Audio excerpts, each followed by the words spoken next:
তালের সিজন আর তালের খাবার হবে না তাই কখনো হয়? আজ তো খুব মজাই হবে, কারণ মা বানাবে তালের বড়া, মায়ের হাতে তুলতুলে বড়া।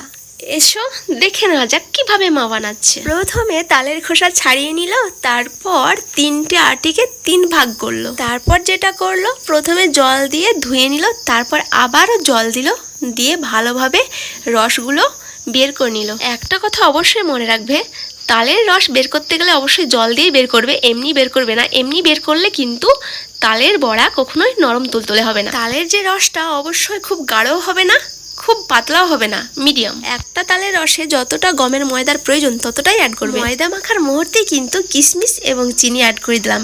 আমাদের মিষ্টি যতটা পছন্দ ততটা অ্যাড করলাম, তোমরা তোমাদের পছন্দ অনুযায়ী অ্যাড করবে। আর হ্যাঁ, মিষ্টির স্বাদটা বাড়িয়ে তোলার জন্য 1 চিমটি লবণ। বড়া ভাজার জন্য কিন্তু সরিষার তেল এবং রিফাইন তেল মিশিয়ে ভাজা হয়েছে। বড়াতে কিশমিশ দিলে সত্যি স্বাদটা হয়